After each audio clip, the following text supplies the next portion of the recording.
The Solomon Paradox: Why we give better advice than we take. Most of us like to think of ourselves as rational decision-makers. When friends come to us with their problems, we often offer calm, balanced, and surprisingly wise advice. Yet when we face similar situations in our own lives, that wisdom seems to disappear. This puzzling contradiction is known as the Solomon Paradox, the tendency to reason more wisely about other people's problems than our own. The paradox is named after King Solomon, the biblical figure famous for his extraordinary wisdom. While Solomon was celebrated for resolving disputes with remarkable insight, his own personal life was far less exemplary. According to tradition, his private decisions were marked by excess and poor judgment. The contrast between public wisdom and private failure captures the essence of the paradox perfectly. Psychologists began studying this phenomenon seriously in the early 21st century. Research suggests that emotional distance plays a crucial role. When we consider someone else's dilemma, we are less emotionally involved. This distance allows us to weigh evidence more carefully, consider multiple perspectives, and think about long-term consequences. In contrast, when the problem is our own, emotions such as fear, pride, and desire interfere with rational thought. In personal conflicts, for example, people often become defensive or fixated on being right. When advising a friend, however, we are more likely to acknowledge uncertainty, accept compromise, and recognize that situations are rarely black and white.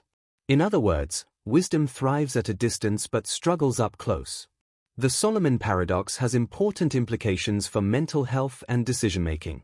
It helps explain why intelligent, thoughtful people can repeatedly make poor choices in relationships, careers, or finances. Knowledge alone is not enough. The ability to step outside oneself, to see a situation as if it belonged to someone else, appears to be a key ingredient of wise reasoning. Interestingly, psychologists have found ways to reduce the effect of the paradox. One effective technique is self-distancing, thinking about your own problem using your name instead of I, or imagining yourself as an outside observer. This simple shift in perspective can lead to more balanced thinking, greater emotional regulation, and better decisions. In essence, it allows you to borrow your own advice. In the age of social media and constant self-reflection, the Solomon Paradox feels especially relevant. We are encouraged to analyze ourselves endlessly, yet this focus can sometimes trap us inside our own emotional reactions. Advice culture thrives online. Podcasts, YouTube channels, and comment sections overflow with guidance, but applying that wisdom to our own lives remains a challenge. The paradox also raises deeper questions about human nature.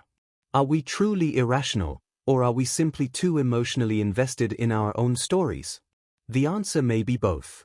Emotions give life meaning, but they also distort judgment. Wisdom, it seems, is not just about intelligence, but about perspective. Ultimately, the Solomon Paradox reminds us that insight often comes more easily when the stakes feel lower. The challenge is learning to treat our own problems with the same patience, humility, and clarity we offer others. If we could do that consistently, we might all become a little wiser, at least in our own lives.